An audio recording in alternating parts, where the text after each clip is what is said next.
تقریب Jammu Kashmir United movement کے قائدین، سٹیج پہ بیٹھے ہوئے دیگر جماعتوں کے قائدین،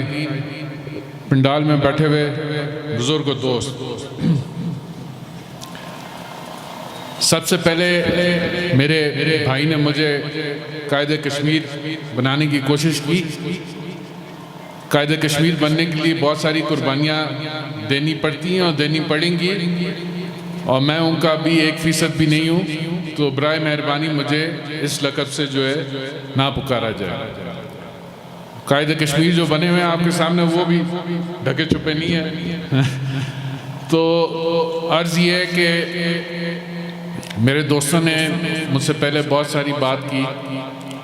میں شاید ان جیسا اچھا مقرر بھی نہیں ہوں، مگر میں کچھ باتیں آپ کے سامنے ضرور رکھنا چاہوں گا۔ بالخصوص جو میرے یہ 4-5 سال ہیں، اس میں میں نے اقتدار کے وانوں میں جو بیٹھ کے جو چیزیں دیکھی ہیں وہ بھی آپ کے سامنے رکھنا چاہوں گا،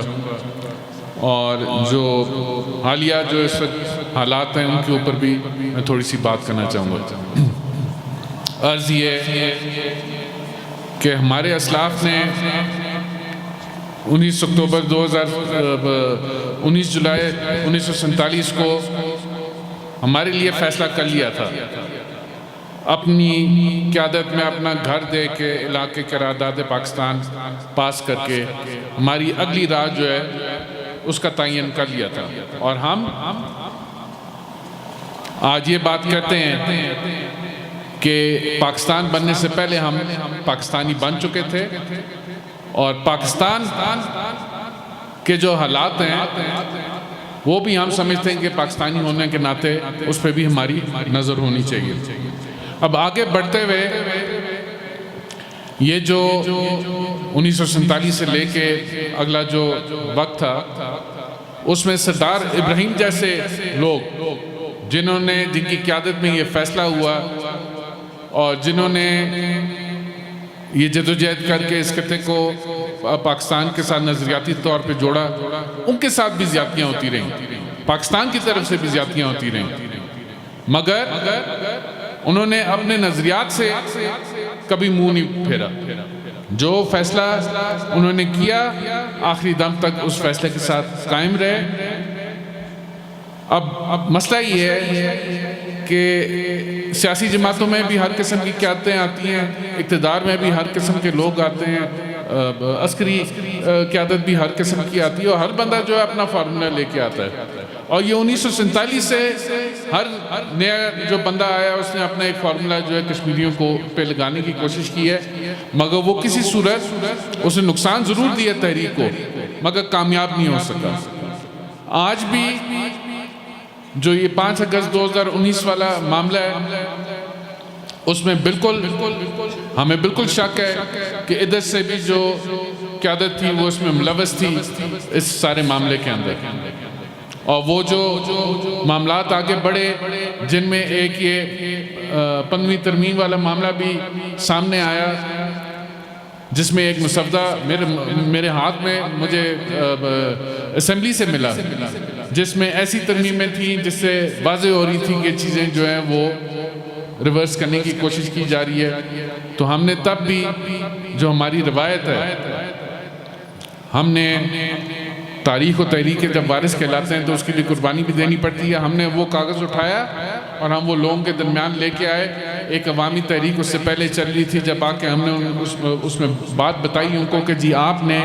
اس کی پرائیورٹی کس طرح رکھنی ہے۔ لوگوں نے وہ بات سنی، اور پورا ڈسٹرکٹ پہلے لاک ڈاؤن پہ گیا، ساتھ مظفر آباد میرپور بھی لاک ڈاؤن میں گیا۔ تو جو ہمارا کردار بنتا ہے ایز ممبر اسمبلی، جن چیزوں پہ میری نظر ہونی چاہیے، ہم نے وہ انشاءاللہ نظر رکھی بھی ہے، اور ساتھ ساتھ جہاں مشکل وقت آتا ہے وہ ہم لوگوں تک وہ بات پہنچاتے بھی ہیں۔ اب 2019 کے بعد کے جو حالات ہیں، اگر آپ ان کو سامنے رکھیں تو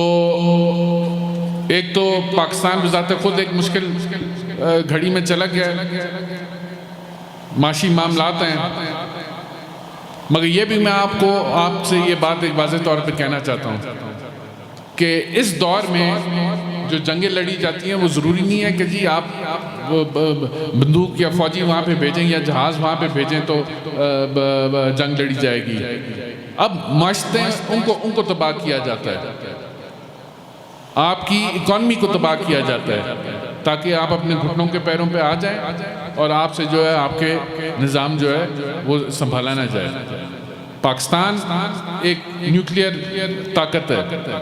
اب اس کے ساتھ بھی جنگ لڑنا اتنا آسان نہیں ہے, مگر اس کی معاشرت کو ضرور خراب کیا جا سکتا ہے, جو کہ کیا جا رہا ہے. اور ہم آج اس موڑ پہ پہنچے ہوئے ہیں کہ ہمیں نہ ہمارے پاس نہ آٹے کے پیسے ہیں, نہ لوگوں کو عام آدمی کو جو ہے وہ اس بیسک سہولیات جو ہیں وہ ہم میسر نہیں کر پا رہے. تو جب یہ ساری باتیں آپ کو جو مسئلہ کشمیر ہے اس کو اس خطے سے نکل کے ذرا بڑی سوچ کے ساتھ سوچنے کی ضرورت ہے. اس کے حوالے سے ہم ایک ایسی جگہ بیٹھے ہوئے ہیں جہاں پہ ہمارے ارد گرد 4 نیوکلیئر طاقتیں بیٹھی ہوئی ہیں, اور جو بالخصوص جو ہماری جو جیوگرافیکل لوکیشن ہے پاکستان کی اور کشمیر کی, وہ ایسی ہے جس میں جتنی بھی یہ بڑی طاقتیں ہیں ان کا انٹرسٹ ہے, اور وہ کبھی بھی نہیں چاہتے کہ جی پاکستان سٹیبل ہو یا مسئلہ جو کشمیر ہے وہ کسی صورت حال ہو. اور اس کے حوالے سے سازشیں ہمیشہ سے چلتی آئی ہیں اور وہ چلتی رہیں گی. مگر اس ساری چیز کو سامنے رکھتے ہوئے, اور میں یہ بھی عرض کرتا چاہوں کہ جہاد جو ہے وہ خالی بندوق اٹھانا نہیں ہے, جہاد کی بہت ساری اقسام ہیں, اور ہم نے ہر قسم کے جہاد کو جو ہے سامنے رکھتے ہوئے اس موجودہ دور کے اندر, یہ جو نیا دور ہے جس میں سوشل میڈیا کا جو ہے ایک وہ بہت بڑی ایک طاقت ہے, پھر آپ کی انسانی تنظیمیں جو ہیں ان کا اپنا ایک رول ہے, ظاہر سی بات ہے جتنی انٹرنیشنل قوتیں ہیں ان کا اپنا رول ہے. تو ہم نے ایک پالیسی مرتب دے کے کہ ہم نے اگلے 10 سال 15 سال 20 سال اپنی جدوجہد کو جو ہے کس طرح آگے لے کے بڑھانا ہے, ہمیں اس پالیسی کے تحت جو آگے لے کے چیزوں کو چلنے کی ضرورت ہے. مگر معاملہ کیا ہے؟ معاملہ یہ ہے کہ ہماری اپنی صفوں میں اتحاد نہیں ہے. ہم برادریوں میں ٹبروں میں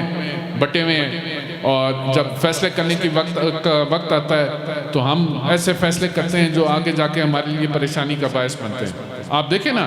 آپ کے اگر اسمبلی کے اندر